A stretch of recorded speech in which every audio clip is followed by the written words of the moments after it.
हातकणंगले तालुक्यातील पेठवडगाव इथल्या नगर परिषदेच्या निवडणुकीतील मतपेट्यासाठी शिवाजी चौक परिसरातील मराठा मंडळाची इमारत स्ट्रॉंग रूम म्हणून वापरण्यात येत आहे. निवडणूक आयोगाने स्ट्रॉंग रूमच्या आतील बाजूस सीसीटीव्ही कॅमेरे बसवले आहेत, पण बाहेर स्क्रीन लावलेली नाही. त्यामुळे स्ट्रॉंग रूम परिसरातील 2-3 घरांच्या वर 2 दिवसापूर्वी खासगी सीसीटीव्ही कॅमेरे बसवले होते. याबाबतची तक्रार निवडणूक आयोगाकडे होताच निवडणूक आयोगाने हे कॅमेरे काढण्यासाठी काही कर्मचाऱ्यांची नियुक्ती केली होती. दुपारी 4च्या दरम्यान या कर्मचाऱ्यांनी संबंधित घरावरील खासगी कॅमेरे पोलीस बंदोबस्तात काढून घेतले. याची माहिती मिळताच यादव आघाडीच्या कार्यकर्त्यांनी उमेदवारांच्या स्ट्रॉंग रूम परिसरात ठिय्या मारला. यावेळी कार्यकर्ते आणि सहाय्यक निवडणूक निर्णय अधिकारी तथा मुख्याधिकारी सुमित जाधव यांच्यात वादावादी झाली.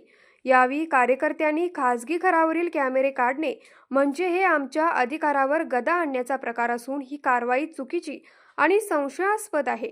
स्ट्रॉंग रूमच्या पारदर्शकतेबाबत संशय व्यक्त होत असून स्ट्रॉंग रूमच्या बाहेर स्क्रीन लावावी अशी मागणी केली. यावेळी मुख्याधिकारी सुमित जाधव यांनी खासगी घरांच्यावर नुकताच सीसीटीव्ही कॅमेरे बसवल्याने निवडणूक आयोगाच्या कामात अडथळा निर्माण करण्याचा प्रकार असल्याने वरिष्ठांनी हे कॅमेरे काढण्याचे आदेश दिले आहेत.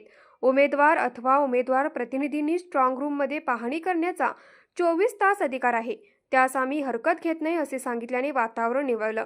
तर उमेदवार संदीप पाटील यांनी स्ट्रॉंग रूममध्ये पाहणी करण्यासाठी कोणतीही लेखी अथवा तोंडी सूचना निवडणूक आयोगाकडून मिळालेली नाही. त्यांच्या कारभाराबाबत आम्हाला संशय व्यक्त होत आहे. स्ट्रॉंग रूमच्या बाहेर त्यांनी स्क्रीन लावावी अशी मागणी केली.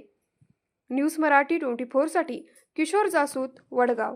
हे आहे गोकुळचं श्रीखंड. अगदी जिभेवर रेंगाळणार. जिभेवरच नाही तर मनावरही रेंगाळणार. गोकुळ श्रीखंड, मनावर रेंगाळणार.